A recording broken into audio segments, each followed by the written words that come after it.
Olha, hoje, sexta-feira, às 23 horas e 59 minutos, se encerram as inscrições para o Exame Nacional do Ensino Médio. Segundo o INEP, até agora, mais de 4 milhões e 300 mil candidatos já se inscreveram. No entanto, as provas inicialmente marcadas para novembro foram adiadas pelo Ministério da Educação nessa semana. As novas datas ainda não foram definidas, mas se espera que o adiamento se dê por 30 a 60 dias. E para falar mais sobre o Enem, a educação no país, os desafios do setor em meio à pandemia do coronavírus, gentilmente nos atende a presidente executiva do Todos pela Educação, Priscila Cruz, aqui conosco. Como vai a senhora? Muito obrigado, bem-vinda à Jovem Pan.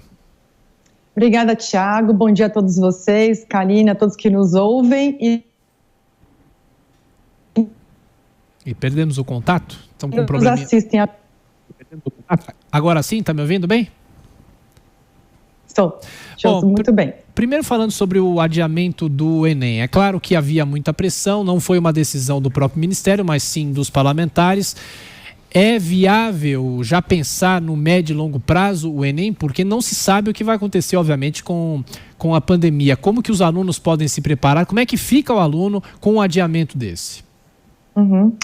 Olha, Thiago, na verdade, foi uma decisão, sim, do ministro com o INEP. Teve uma primeira votação no Senado, que foi uma votação acachapante a favor do adiamento do Enem. Ele não chegou a ser votado na Câmara, então o que aconteceu é que o ministro, ele decidiu, ele anunciou, no dia que seria a votação na Câmara, fazer esse adiamento entre 30 e 60 dias.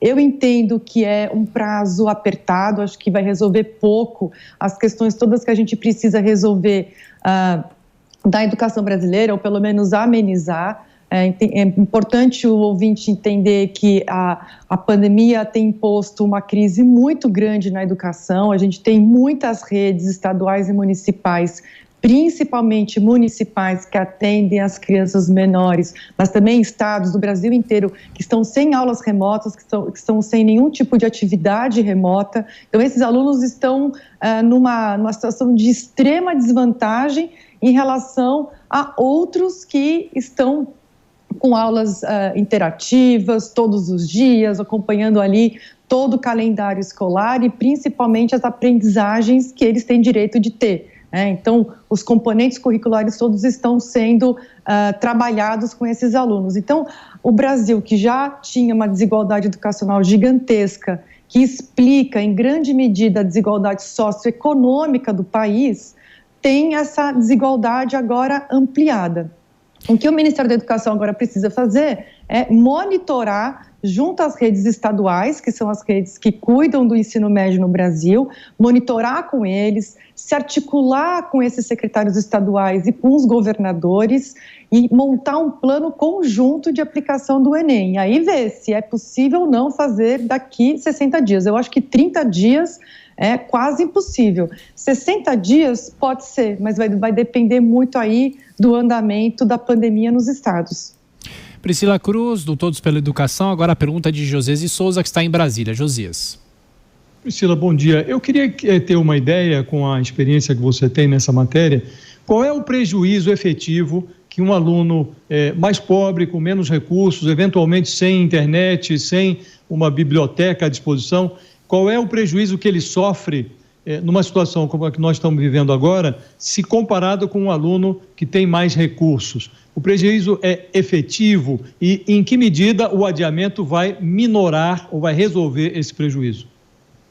Certo, Josias. Olha, o prejuízo ele é grande, tá? O que os estudos mostram, e a gente consegue monitorar isso por conta das avaliações nacionais, tipo SAEB Prova Brasil, é que nas férias e nessas férias maiores que acontecem no final do ano, no começo do ano, os alunos perdem em média, quer dizer, tem um intervalo de uma perda de aprendizagem entre 30% e 50% daquilo que eles aprenderam no ano anterior. Por isso que muitas vezes as escolas elas passam atividades durante as férias, leituras, porque isso é uma forma dos alunos manterem uma grande parte desse conhecimento, dessas aprendizagens. Então, imagina o que está acontecendo agora. Se em um mês de férias, um mês e alguns dias, a gente tem essa perda entre 30% e 50%, imagina nesse período de 2 meses, sendo que são 2 meses que esses alunos não estão numa situação tão favorável como são as férias, né? Assim, favorável no sentido de saúde mental até. São alunos que estão numa situação muito mais difícil de estresse tóxico, muitas vezes de violência doméstica, de pais que estão perdendo a sua renda, que estão forçados a pensar e até sair de casa para poder apoiar com mais renda as suas famílias. Então, é muito diferente, né? Esse aluno que está perdendo diariamente o conhecimento que ele tinha e o aluno que tem uma renda maior, estresse, e que está com as aulas remotas acontecendo. Então, o fosso, né, assim, a desigualdade, ela vai se ampliando demais. Esse Y, ele se abre demais nesse período, porque existe, sim, essa perda enorme de aprendizagem. Claro que não vai dar para resolver, quer dizer, o adiamento do Enem não é a solução mágica para resolver a desigualdade educacional, mas é um ato político e técnico importante, primeiro, olhando e sendo generoso com esses alunos, minorando esse impacto ele não vai sumir. Né? Muito dificilmente, mesmo se a gente fosse adiar o Enem por meses, esse impacto a gente vai demorar alguns semestres ou anos para poder resolver e minorar, reduzir de verdade aquilo que está acontecendo hoje na educação brasileira. Mas já vai reduzindo essa diferença que é tão gigantesca hoje. Ela é realmente muito grande, Josias. Bom, e para a gente fechar a pergunta de Rodrigo Constantino, Priscila, que está nos Estados Unidos. Constantino. Bom dia, Priscila. Pois é, você mencionou aí que é um ato político também, além de técnico, né? E o ministro Weintraub responde com o argumento de que estender demais esse prazo pode prejudicar os mais pobres e não ajudá-los. E o argumento é simples: os mais pobres têm mais pressa para se formar, eles não podem se dar ao luxo de usar esse isolamento, essa quarentena, para, ficar estudando, fazendo quarentena gourmet, diário, live. Eles estão justamente sofrendo mais com esse isolamento, que deve ser estendido também. E, além de tudo, os mais ricos, a elite, pode fazer sempre vestibular para a universidade particular e não perder um ano letivo, enquanto que os mais pobres não têm essa alternativa. Como é que você responderia a esses argumentos do ministro? Pois é, Rodrigo, obrigada pela pergunta. Pois é, eu escutei e li ele falando isso. Esse argumento ele não faz muito sentido, porque as universidades públicas, que são aquelas que os alunos mais pobres, a gente deveria inclusive dar preferência para eles, quem faz toda a articulação para os calendários de matrículas, né, e todo o calendário de aulas dessas universidades é o próprio MEC, junto com os governos estaduais, quando a gente tem aí as universidades estaduais, como aqui no caso de São Paulo, a USP, Unicamp e Unesp.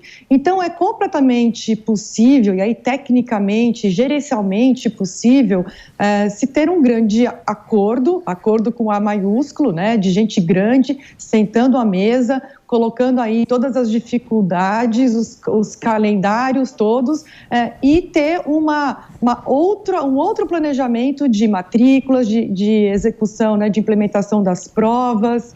Tem, por exemplo, infelizmente, a gente tem no Brasil já um histórico de greves. Quer dizer, greves nas redes de educação básica, greves nas universidades. Então, nunca foi um problema ter que ajustar calendários, né? Os alunos POP, se a gente tiver um Enem sendo realizado no final de janeiro, no começo de fevereiro, no meio de fevereiro, quer dizer, isso eu acho que a gente tem que olhar muito e monitorar o que está acontecendo, né, os impactos da pandemia nas redes públicas de ensino médio no Brasil.